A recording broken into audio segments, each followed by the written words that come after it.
এই তিনটি আলামত বা লক্ষণ যে নারীর মধ্যে থাকবে সেই নারীর সংসার ধ্বংস হবে এটা নিশ্চিত। হাজার চেষ্টা করলেও, শত শত হুজুর এনে দোয়া প্রার্থনা করলেও সে সংসার কেউ ঠেকাতে পারবে না। যে সকল মেয়েদের মধ্যে এই তিনটি লক্ষণ আছে তাদের সাংসারিক জীবন 1 বছর, 2 বছর কিংবা 5 বছরের হলেও এক পর্যায়ে সেটি ধ্বংস হয়ে যাবে। বিচ্ছেদ ঘটবে তাদের বৈবাহিক সম্পর্কে। এবং বর্তমান সমাজেও যদি আমরা দেখতে যাই তবে আমরা দেখতে পাবো ঘুরে ফিরে এই তিনটি কারণেই 100টার মধ্যে 90টা ডিভোর্স হচ্ছে। তাই সাবধান হন প্রিয় বোনেরা। এই তিনটি লক্ষণ নিজের মধ্য থেকে বিতাড়িত করুন আজই। এই তিনটি লক্ষণ যদি আপনার মধ্যে থাকে, আপনার স্বামীর ভালোবাসা আপনার উপর থেকে উঠে যেতে পারে। তাই এখনই সতর্ক হন। তবে আমার এমন অনেক মা ও বোনেরা আছেন যাদের মধ্যে এই তিনটি লক্ষণের একটিও নেই। তারা কমেন্টে অবশ্যই একবার আলহামদুলিল্লাহ বলে যাবেন, যাতে করে আপনাদের দেখে ওই সকল মা ও বোনেরা নিজেদেরকে পরিবর্তন করার আশার আলো খুঁজে পায়। তা চলুন ভিডিওটি শুরু করা যাক। নারীদের এই তিনটি লক্ষণের মধ্যে প্রথম লক্ষণটি হলো অতিরিক্ত জেদ।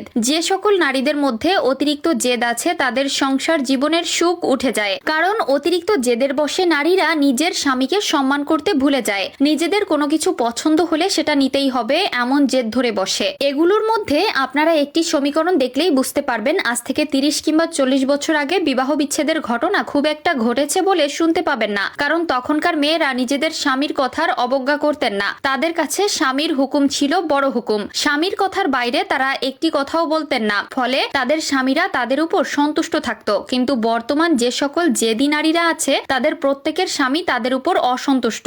এবং দিন শেষে দেখা যায় এই অসন্তুষ্টতার কারণেই সেই নারীর জীবনে বিবাহ বিচ্ছেদ নামক শব্দটি যুক্ত হয়ে যায়। এছাড়াও দ্বিতীয় নম্বরে রয়েছে যে লক্ষণটি, সেটি হলো স্বামীর সাথে তর্কে জড়ানো। একজন পুরুষ কখনোই সে তর্ক পছন্দ করে না। তার স্ত্রীকে সে এমন ভাবে চায় যেটা বলবে তার স্ত্রী সেটাই শুনবে। তবে বর্তমান সমাজে এমন অনেক বোনেরা আছে যারা স্বামীর সাথে ছোটখাটো যে কোনো বিষয় নিয়েই তর্কে জড়িয়ে পড়েন। সারাদিন স্বামী অক্লান্ত পরিশ্রম করে আপনার এবং আপনার পরিবারের জন্য আয় রোজগার করে এবং দিন শেষে যখন সে ফিরে আসে তখন যদি আপনার কাছ থেকে একটু সেবা না পেয়ে উল্টো তর্ক পায় তবে আপনার স্বামী আপনার উপরে অসন্তুষ্টই হবে। এক পর্যায়ে বিবাহ বিচ্ছেদে পরিণত হবে। এবং তৃতীয় নম্বরে যে লক্ষণটি আছে সেটি হলো বাইরের মানুষের কাছ থেকে বুদ্ধি গ্রহণ। অর্থাৎ বর্তমান সমাজে এমন অনেক বোনেরা আছে যারা কিনা বাবার বাড়ির কুপরামর্শ নিয়ে থাকে। অর্থাৎ অনেক মায়েরা আছেন যারা কিনা নিজেদের কন্যাকে বিবাহ দেওয়ার পরে তার মেয়েকে নানাবিধ পরামর্শ দিয়ে থাকে। পরামর্শগুলো তাদের সাংসারিক জীবনের জন্য